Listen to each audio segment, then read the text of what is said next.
Rev it up and welcome to Cars Yeah, show number 1445. I have a very hard time just looking back and saying that was a failure. This is Cars Yeah, where you'll enjoy interviews with inspiring automotive enthusiasts. Mark Green is here to provide you with a fuel injection of automotive inspiration. So get in, sit down, buckle up, and get ready for a wild ride here on Cars Yeah.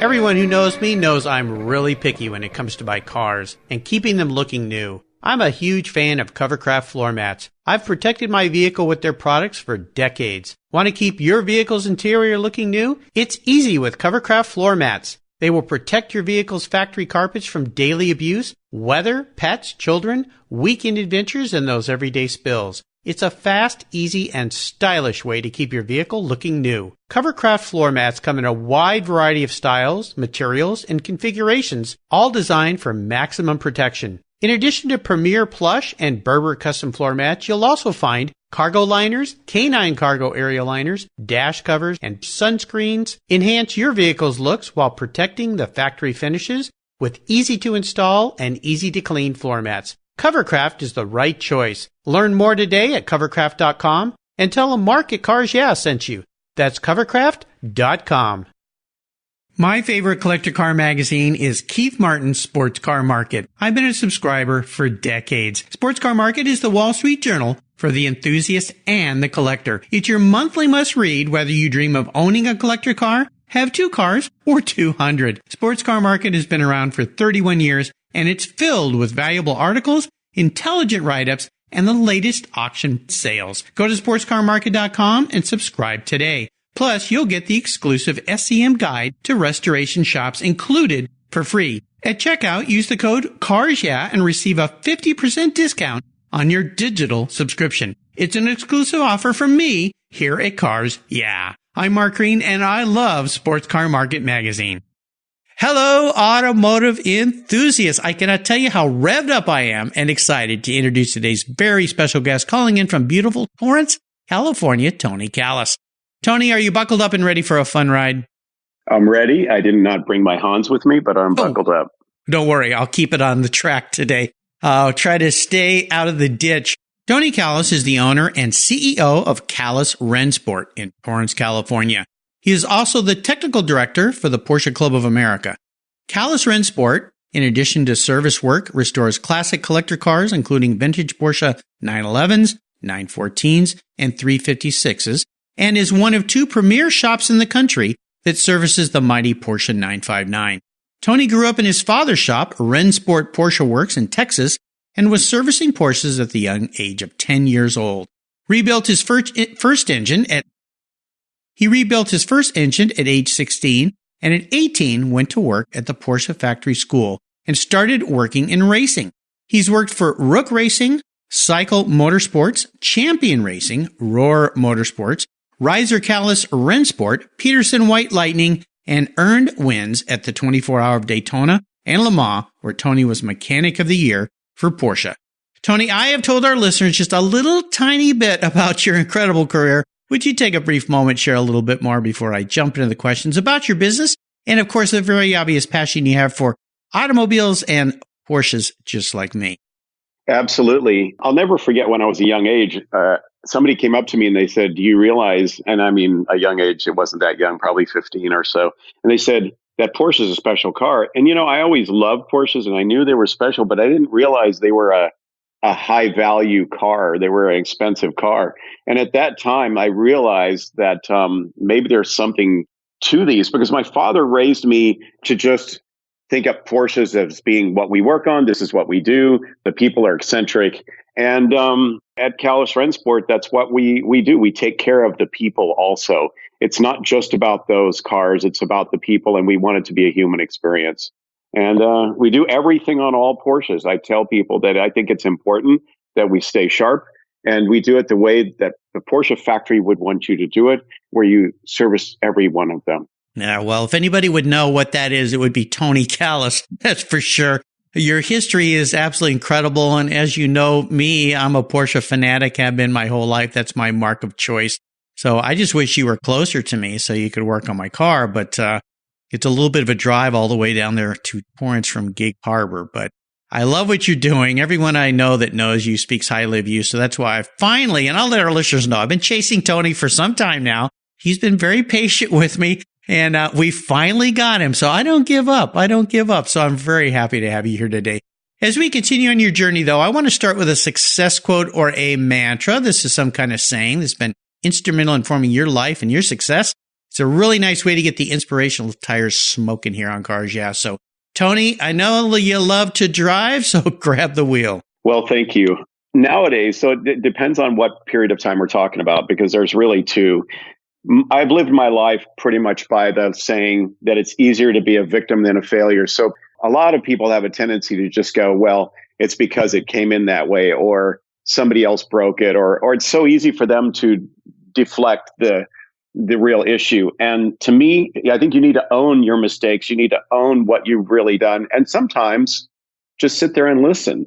And then when I was really young, that's where that kind of came to me. Now, with the day and age, I like to say everybody knows the price of everything and the value of nothing, because everybody looks up the prices of parts and they go, hey, I can bring this part in. I can buy this at a quarter cost. And I ask them, would you really take that steak into your favorite restaurant and ask them to cook it? So those are the two things that I go off of. I'm laughing, but I know it's not a laughing matter, because this is a problem. And a good example of this would be, people going in to buy cars and they walk in. It's a whole different thing now. And I know the consumer is a little more educated, but they'll walk in and say, well, I can buy this car for this price down the street. And you don't want to let them leave. But at the same time, well, okay, go try. I mean, everybody has their price, but the other problem is parts these days. I mean, there's some bad parts out there, right? I mean, there's parts that people think, oh, well, this is as good as that. Finds out maybe it's made in China or somewhere else other than made in Germany under Porsche specifications and engineering. And certainly you wouldn't want to put that kind of part on your car. So I understand those sayings and I think they're great. The one about taking responsibility, that strikes close to my heart too. I think that's super important, is own up to what you're doing and just face it. And as I say, swallow that frog and move forward, if you will. So great quotes to have. I like those, but I like the analogy of taking that steak into the restaurant. Here, cook this for me. I don't want to pay your high prices. Well, why don't you just go cook that at your own house, okay? So very nicely said. Yeah. How about a story that instigated this passion you have for cars? Now, you grew up in a family around cars, so it was almost predestined that you were going to be around these wonderful automobiles. But is there a pivotal moment in your life when you knew that, like your dad, you know what, I'm a car guy? This is a number of these questions were difficult for me. And well, good. I don't want them to be easy. That's boring. Well, and they're definitely not easy depending on if you really put some thought into them. And I realized that when I look back, and when I was 12, you're going to laugh at this. When I was 12 years old, around the fifth grade, so however you are, over old, 11, 12 years old, and I was in my closet. I had I spent a lot of time in my own head and in my own space doing things. I didn't speak to a lot of people. Not that I didn't care to. I was super shy. And so I was building models, charging kids in school to do that. And I was a perfectionist even at a young age. But no, wait a minute. You were charging kids to build models in fifth grade, fourth grade. I mean, that's pretty cool. There's the sign of an entrepreneur to be. Yeah, I love it. That's where this is going. So I was sitting in my closet and I realized, I looked at my father. He had opened his own Porsche shop in 1970. So I was 7 years old. And I watched him. And, as a kid, you have no idea of age or time. And so I looked at my father's age and I looked at what he did. And I made a goal right then when I was 11 or 12 to own my own business by the time I was 30 actually. And I didn't know where I would be. That was my goal at the time. And I never let it go. This is an awesome story. And I think it's true to my heart, Tony, because my father worked for himself his whole life. He was an architect and I saw how hard he worked. And boy, he worked hard. He was always at the office. And the weekends, he worked every weekend. He would let me come in. I kind of got to clean his office and do some special drawings. And I'd get on a drafting table and he'd teach me how to draw things and stuff. To me, it was exciting. I'm sure for him, it was like, Well, gosh, I need to spend some time with my child here, but I've got a business to run, and he got me to do it. But I love your entrepreneur niche because I did a lot of the same things. I used to build bicycles for kids when I was young. I used to do custom painting of bicycles for kids, and I started a detailing business. I think it just kind of runs in your blood when you see your parents, and I'm sure your dad worked very hard, long, long hours to build what he built.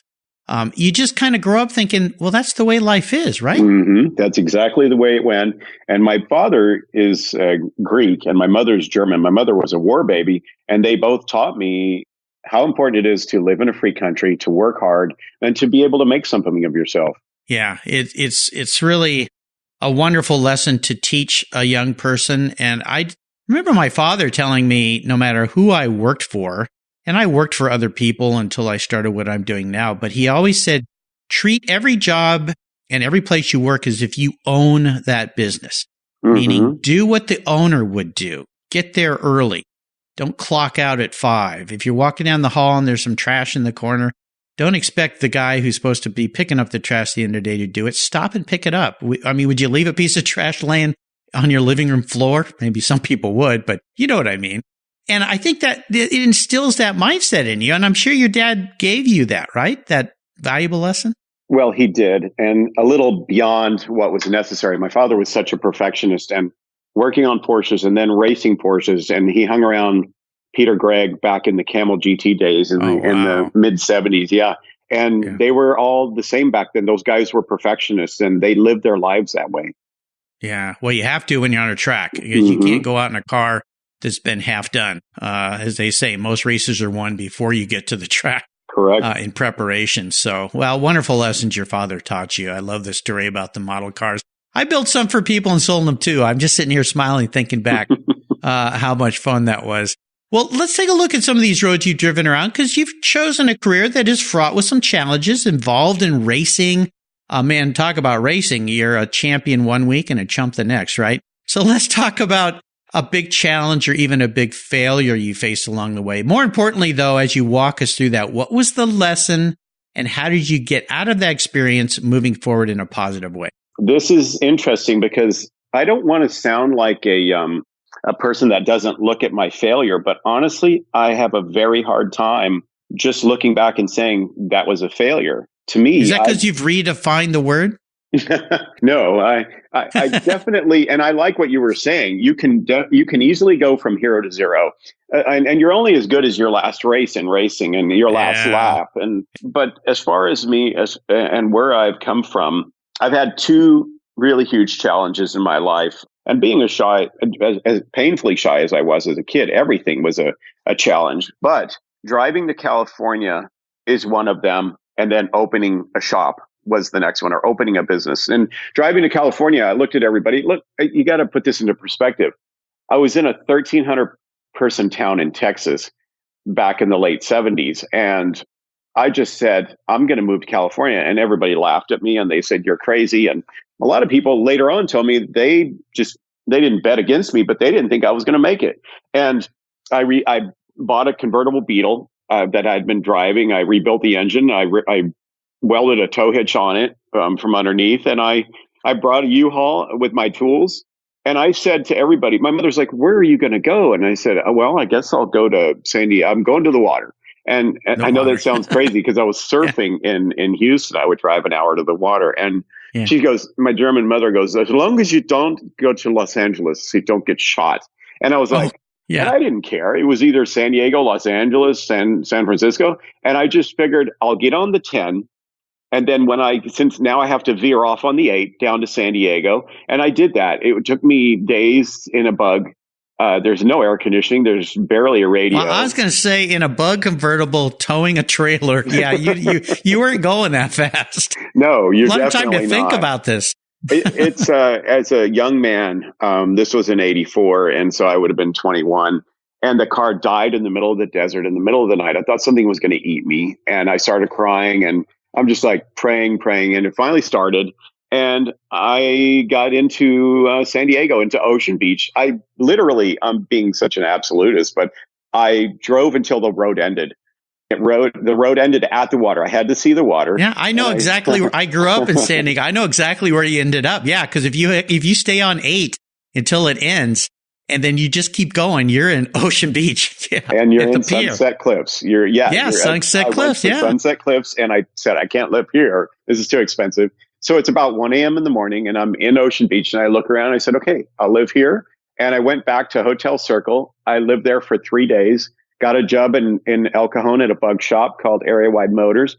And there's more to the story, but there you go. And so to me, getting in a car and going, okay, is this the right thing to do? And I'll never forget a friend of mine, Bill Raveschneider. I worked at a dealership in 1980, saying, Tony, you've got to stop thinking of everybody else, and you've got to do this for yourself. Because I couldn't decide whether I really could do this. And he goes, you can do this. And you know what? That was the best advice ever. And then later, the same thing happened when I was going to leave a perfectly good job and open a business and I don't want to be negative, but I kind of looked at it like, I've got to trust the flaky public here. And that's what I called it, because you never know. The flaky public. Well, they wouldn't show up, and they would have an appointment. They would be busy. And so I realized when I left that job that I was going to be counting on everybody else to make money.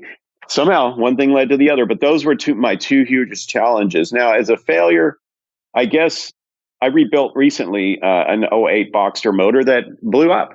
And we learn from these things, and I invent tools from them. And when you become an innovator, that's when things really ramp up. And that was a failure. But I don't consider that a failure, Mark. I consider that a very good learning experience. Well, of course. And that's what I meant when you readjust the meaning of the word. I think it's great. I had a guest on my show a few years ago, a woman who said, my New Year's resolution is to make 100 mistakes a year. Wow. 100 failures.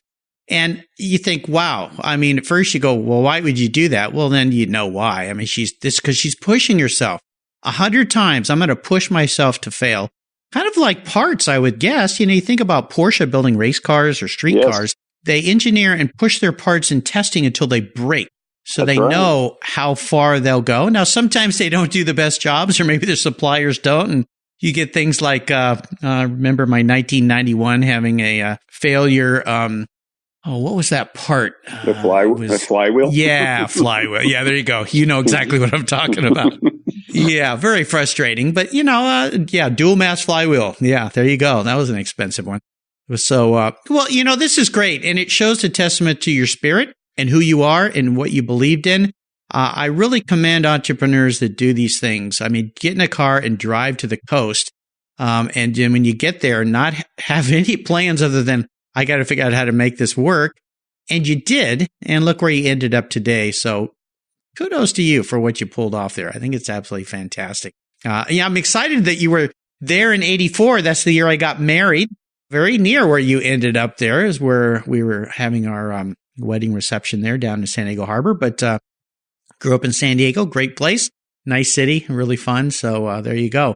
Well, let's have a little more fun and talk about your first really special vehicle. Was there a car in your life that when you got it, you'd really been working hard, you've been thinking about it, and you finally went, yeah, got it, here I am? There have been a lot of cars. And my father, having a Porsche shop, he had a 68 911 L, and he points over and he goes, drive that.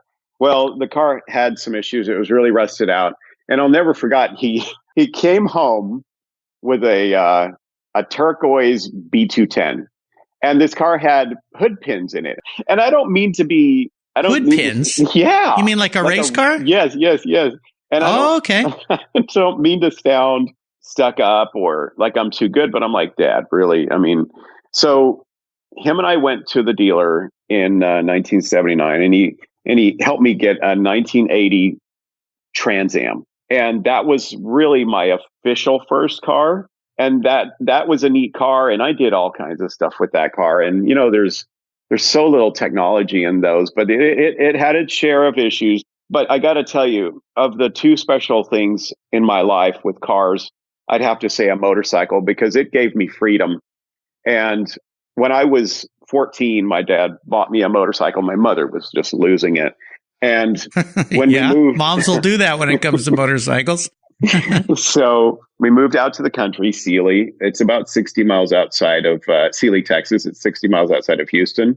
And then we lived another 10 miles out in the country. And I thought that my life had ended. And at this point, my mother's like, okay, you can ride the motorcycle, but you can't take the highway, the little 2-lane highway into Sealy to go to school. You've got to take the long route, which is way on this. It was all dirt road. And if she would have only known, well, because I didn't have a driver's license at 15, 14 and a half. And, but that gave me freedom to get out and go venture and see people and see things and stop the bike and look back and look at the road. And then I have to pick that Volkswagen Bug that I ventured from there to San Diego in, because you trust those vehicles, you trust those things to get you somewhere in the middle of the desert and through across the country. Oh yeah, so those were my special ones. I had a '67 Ghia in high school that I bought and then ripped it all apart and rebuilt it and beefed up the motor and all this stuff, painted it and did all these things. And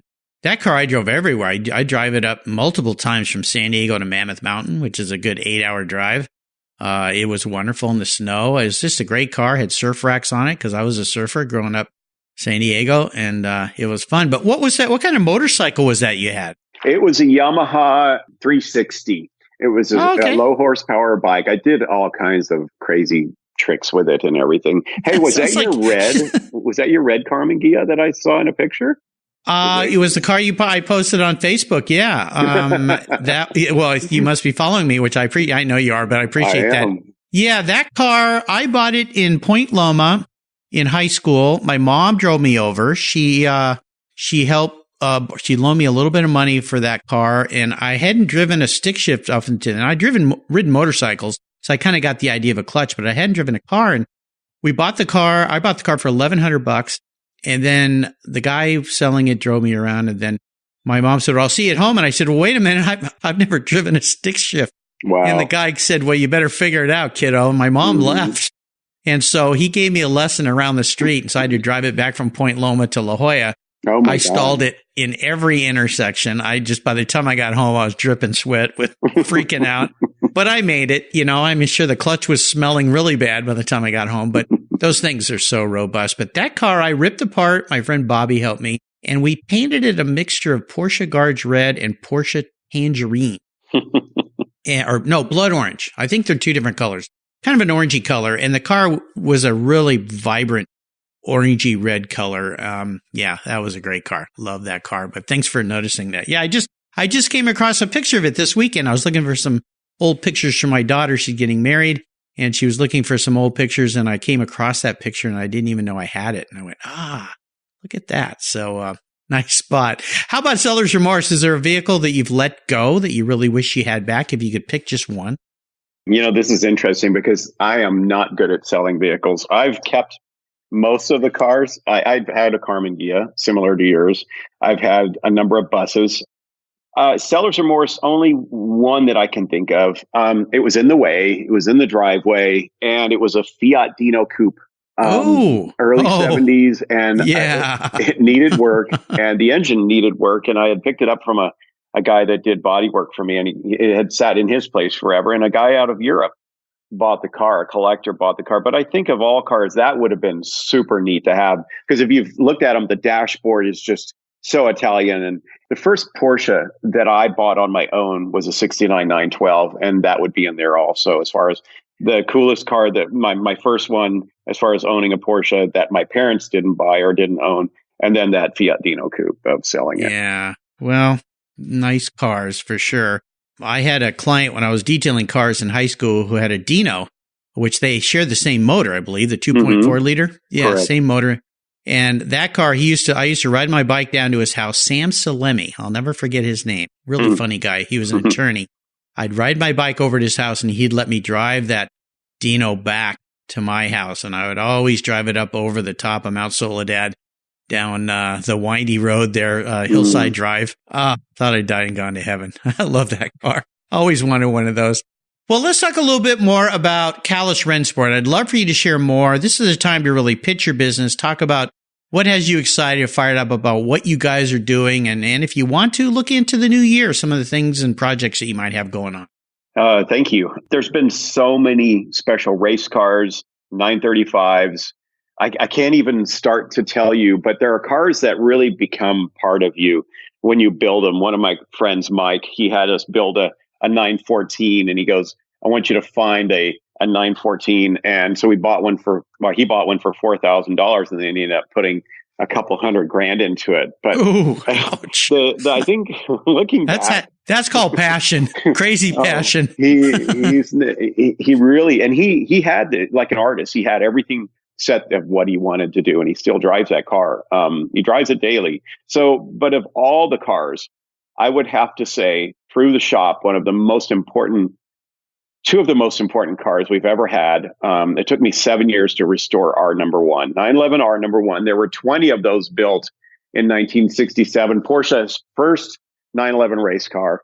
They made it as light as they could, and I restored our number one, and it's eggshell white with red stripes on it. There's a lot of history to that. I could go way long on it, and as far as telling you things. And then now we're doing our number 19. And really? Yes, another one? Yes. And it's an honor, and it's the whole Rolex thing, saying, where you never really own this, and these aren't my cars. You never really own it. You're just passing it on to the next person, so you take care of it well, or however they said it. But those are the two. To me, okay, we service 33 959s, but these R's to me are the epitome of the 911, the beginning of the racing for Porsche and the 911. And I'd have to say those. Yeah, well, no kidding. And you work on pretty much any Porsche in your shop, right? From daily drivers, or do you just work on old vintage cars? No, I almost don't tell people about the 959s and the R's and the expensive cars, because I don't want them to feel they can't bring their Boxster in for an oil service or their 914-4. I want to still maintain that ethos that we have. Yeah, absolutely. Well, I'd encourage our listeners, I'll make sure to put a link to his website, CalasRennsport.com. Check it out. Cool stuff. If you own a Porsche and you're in the Los Angeles area, or your car is going to be there, I think this is a shop you need to check out. Like I said, I wish you were closer to me, but you're a long drive, so I don't think I'm going to be able to bring my turbo into you anytime soon. I'm sorry for that, but that's okay. I got Pete down here. He takes good care of me, so that's okay. Yeah, Calas Rennsport, great company. Tony, up next is the last lap before we put the pedal to the metal. Let's say thank you to today's Cars Yeah sponsors that make this show possible. When you want proven performance, there's one brand that's been around since 1938. That's Edelbrock, building the finest American-made performance products for the street and track. Edelbrock's products are designed and dyno-proven to deliver maximum results. Edelbrock has thousands of made-in-the-USA performance products for all makes and models. From their new AVS2 carburetor and innovative ProFlow 4 EFI for your muscle car or truck, to superchargers for your daily driver and more, visit Edelbrock.com to check out the latest products for your ride. And when you're ready to check out, enter Cars Yeah in the coupon code and get 10% off your order. That's Edelbrock, automotive performance since 1938.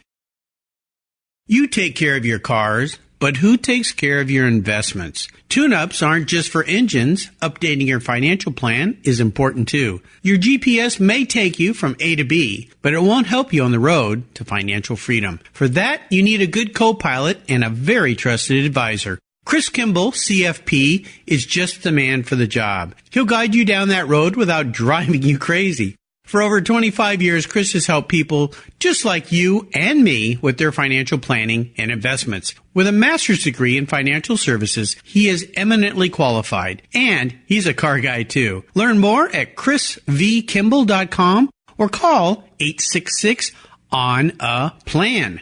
Securities through Money Concepts Capital Corp. Member FINRA SIPC. CK Financial Services is not affiliated with Money Concepts Capital Corp. Are you looking for a way to get your products or services into the ears of thousands of automotive enthusiasts around the globe? I can help. This is Mark Green here at Cars Yeah, and I'd be honored to be an influencer and ambassador for your brand in a unique and personal way. 5 days a week, thousands of subscribers and listeners enjoy the Cars Yeah podcast and website. Contact me today and I'll show you how at mark@carsyeah.com or connect with me through the Cars Yeah website at carsyeah.com. All right, Tony, we are back, and I have a bit of an introspective question. I'm going to get into your head a little bit here. If you woke up tomorrow and you were a car in your shop, not what you want to be, but how you perceive yourself as a vehicle, what would Tony Callas be and why?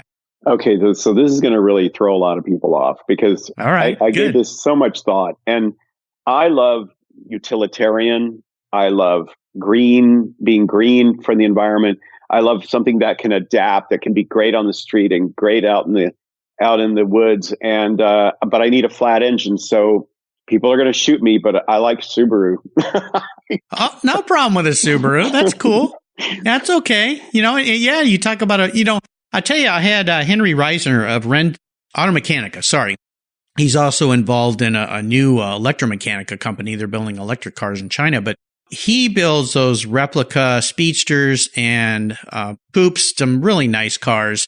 I've had the pleasure of driving on tours in his cars, and he puts Subaru engines in many of his cars. Very robust engine, lots of power. It fits nicely back there. Yeah, nothing wrong with that, but I get that. Yeah, I might regret. Well, yeah, you're going to hear from somebody, I'm sure. But be nice to Tony, okay? You guys be nice to Tony. He's a good guy. All right, we're entering the last lap. I'm going to fire off a series of questions, and I'm going to give our listeners some very quick blips of the throttle answers. Actually, you're going to give those answers. I'm going to ask the questions. So here we go. What's the best automotive advice you've ever received? Okay, so this goes back to when I worked at my first job at a Porsche dealership. Now, this was not saying Porsche dealers are this way, just full disclosure, okay? I worked in the used car department because they didn't trust me as a 17-year-old to work on new Porsches, which I think is so, but it isn't when they give you these used cars to work on. And one was a Cadillac Eldorado, and it was making noise in the valve train, and they had me shim it up with aluminum from a Coke can. And I realized at that point that a used car can be a terrible purchase. So you have to be careful what you buy. So mine is to say, get a PPI, get a pre-purchase inspection on whatever you buy, because you never know and I can't tell you everything wrong with the car. I don't have an x-ray machine, but at least if you have history, you have records, that's my advice I could give you. No, they're great. Pre-purchase inspection, PPIs are so valuable, especially these days. So many people buy cars that are far away online, and everything looks good in a picture. I mean, you realize why those Playboy Playmates always looked so great back in the day. There's a lot of doctoring going on, I think, and that can happen in pictures with cars. So yeah, fine. The great thing too is if you're part of the Porsche Club and you want to buy a Porsche, and you found a car in another city, I guarantee you reach out and say, hey, can somebody go look at this for me? You'll have guys clamoring to go look at a car for you. I've done that before. It's been a great deal. Happened with the car I have now. Somebody went and took a peek at it. Said, yeah, this is a good car. You should buy it. I've seen many I thought I was going to buy. People say, run away, run away. Because, we all get that red mist and we think we want something.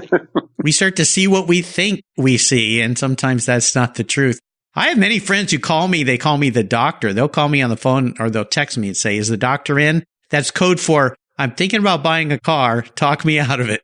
The doctor is always in for everybody here. How about a personal habit that you believe has contributed to your many successes over the years? Well, I've always been this way, and people have laughed at me that have hung around me, but I believe it is a therapist once told me to stay current, take care of things when they need to be done. But basically, being a perfectionist, this may not make sense, but I clean up a hotel room before I leave. I don't mean I go through it with Windex, but I mean, I throw stuff in the trash can and I make sure that I leave a little tip. And same with our maid when she comes to the house. I like to make sure that I'm doing my part. You don't need to be lazy. And I think laziness is what's going to really get to a lot of people. So the personal habits that I believe are staying current, and you can go back and saying brushing your teeth and taking shower, but staying current means doing what you need to do to be right to yourself. And I treat other people the way I want to be treated and making sure I don't just leave a mess just because of that. Now, if you do, that's your deal. It doesn't mean it's wrong, but that's what I live by. Well, you sound like me. I do the same thing, and I kind of laugh at myself sometimes when I leave a hotel. I mean, I pull the sheets. I don't make the bed super well, but I pull the sheets up. I put the pillows back. I make it look nice. I throw all the trash away. I push the chair in. I mean, these are things your parents teach you that I think a lot of people aren't ever taught. They're just good ways to be a good person. But The more importantly, the other thing you said there is about being present. I think we go much deeper and probably a lot longer than we can or we have time to today, but being in the moment, being present with yourself is a way to kind of calm yourself versus we're always thinking ahead and, your brain's going 1,000 miles an hour. Maybe that's why I woke up at 4 this morning with my brain going 1,000 miles an hour. And I finally went, why am I laying here? I got stuff to do. I'm just going to get up. Try to be present. You'll be a lot calmer, a lot happier, and definitely don't live in the past. How about a resource? Is there one in particular that you think our listeners would enjoy? I do. So when I quit racing, really between '07 and '09, it always takes a while. And honestly, I don't watch racing on TV. It's too difficult for me. I do enjoy some movies, but I decided I had to do something. So I started writing for magazines. So I wrote for Excellence. I write for 000. Pete's a great guy. And I also started teaching. And I am in love with teaching. And I've been teaching now for about 13 years. What I'm seeing is that the independent aftermarket is having such a difficult time, the Porsche independent aftermarket, because the information's not there. There were no workshop manuals after '05. There are no paper manuals after '05. And so it's very difficult to get information. Regardless, what I started was a website called Porsche Technical Assistance. It's on a Yahoo forum. It's very difficult to operate with. But what we have is about close to 200 shops that all work together. And let me explain why this is difficult. My father taught me that we are ourselves. Basically, we're an island and we don't help anybody and we don't talk to anybody. And that absolutely is not the way to work on cars nowadays. The cars are so complicated and so technically advanced that you have to work with other people. They don't have to be next door, but we all work together and we help each other figure these problems out with these cars. Yeah. Now, is that a website, Porsche TechnicalAssistance.com? No, I tell people, no, there is no website. It's an email forum on Yahoo groups, and it's called Porsche Technical Assistance just for mechanics. And there are some enthusiasts like yourself, Mark, that are advanced enough to where I like them to be on there. They add to the mix. And I also say, hey, if you don't know, don't answer the question and you've got to have a signature line. But no, it's an email forum. They email me to rennsport@msn.com. And I will add them or not. And that's what we do. Most of the time, it's shops and techs. There you go. Love it. Now, if I could arrange for you to sit down and have a drink with anyone in the automotive industry, living or deceased, who would it be? It would have to be between Ferdinand Porsche or Henry Ford because of how much they've done for our industry. And I know both of them have had, there's a lot of controversy surrounding one or both of them because of their times back, anti-Semitic or whatnot. But, I'm not sleeping with them. And I would tell them how I felt if that was the case. But man, what they've accomplished or what they did accomplish and what they did for people, Henry, to me, it was everything. So we would have to be one of those two. Yeah, maybe get them both at a table. That'd be very interesting for sure. Is there a book you've read that you'd like to share? Oh, my God. So I'm such a book freak. And in fact, I just bought Unsafe at Any Speed by Ralph Nader. I haven't read it yet, but one of them would have to be Blink by Malcolm Gladwell, because when I look at a car, I sum up a car so quickly right away. And of course, I try to back it with looking at it and coming up with facts. But Blink is a really good one. And it talks about just how do your intuition about something. And then Smokey Yunick, his best damn garage is his book.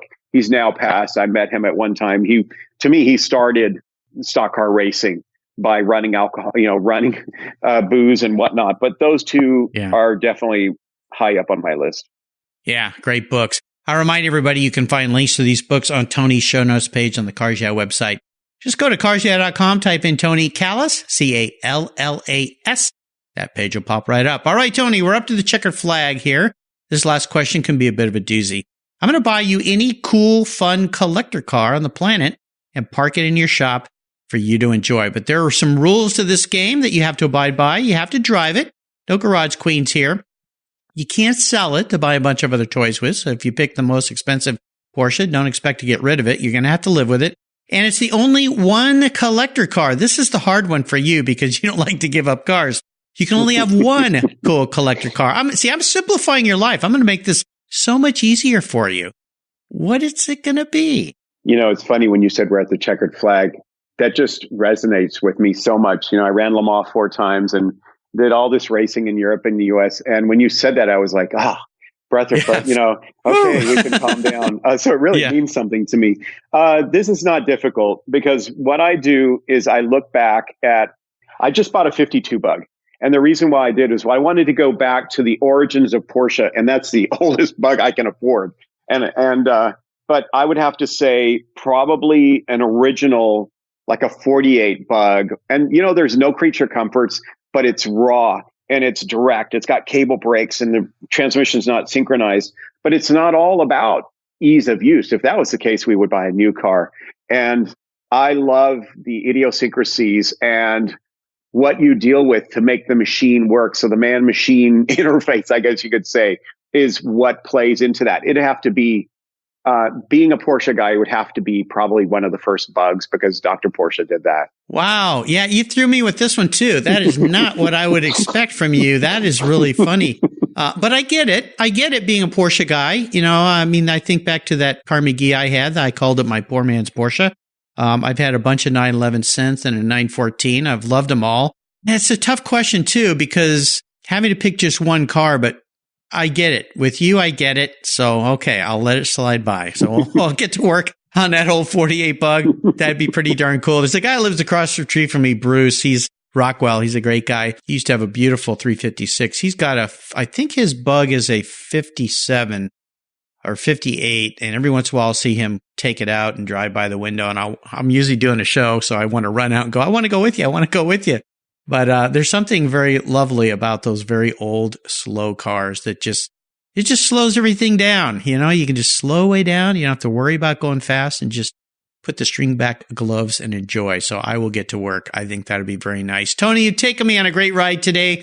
Want to thank you for calling in, spending some time with us today. Thanks for sharing your life. Could you offer us one little parting piece of wisdom or guidance before you drive off into the California sunset in that 48 VW bug? I have to tell you, when I was 7, I went to my mother. I had all these questions. And one was, gosh, should I be a policeman? Should I be a fireman? Because that's what, boys want to be. And she goes, Anthony, your job is 70 to 80% of your life. And her, what I've never forgotten is she said, do what you love and the money will follow. And that's what I stuck with. That's what you should do. That's what everybody should do. That's what Cars Yeah is all about. Inspiring automotive enthusiasts together. I hope we've inspired some of you listeners today to go out and do just that. Find a way to make a living. Don't chase the almighty dollar. Find a way to make a living doing what you enjoy. You'll be so much happier. I've got 1,445 guests now that can prove it. What's the best way for people to learn more about you and your business? How should they follow you? I know a lot of people aren't on Facebook, but I definitely post a lot daily on what we're doing. You've seen it, Mark. And yep. I do also have, it's not really fancy. I have a YouTube page, T Callas, that I say, hey, that's a cool thing you're working on right there. One of my texts is something everybody needs to know about. And I'll run up with the iPhone and I'll just start videotaping. So it's not fancy, but you get to see what we deal with on the cars. Awesome. Great. I'll make sure I put links to those. Make sure, I already follow you, so I already know. And we know you follow me now because you see what I've been posting. So got that nice car McGee. I got to find some more pictures of that car. I just don't, it's pre-digital. I don't have that many, but I'll dig through some more boxes. Tony, thanks again for being so generous today with your time, your expertise. This has been really fun talking with you. Until you and I talk again, I'll see you down the road. I've enjoyed this so much. I have put this off, and I shouldn't have, because I really enjoy speaking with you, Mark. I've met you a few times. So thank you for taking the time to listen to this. I appreciate it. Thank you. And thanks to all our listeners for listening in today. Hey, Mark Green here from Cars Yeah. Did you know you can now see me on the Cars Yeah TV show? It's a weekly visit to some of my past Cars Yeah podcast guests, and I take you along for the ride. You go behind the garage door and into their lives, their businesses, and you get to see what makes them successful. With tens of millions of viewers, Cars Yeah TV is making its mark. Cars Yeah TV is available on MAV TV and Lucas Oil Racing TV. You'll find MAV TV on Direct TV, Fubo TV, Fios by Verizon, or you can stream it through Lucas Oil Racing Television online. And they said I only had a face for podcasting. Thank you so much for joining us on today's ride here at Cars Yeah. Drive on over to carsyeah.com to find show notes and inspiring automotive fun. Download your free copy of Filler Up, a fun book filled with gorgeous photographs of fuel filler fun, including quotes from more inspiring automotive enthusiasts. Download your copy today, and we'll see you next time on Cars Yeah!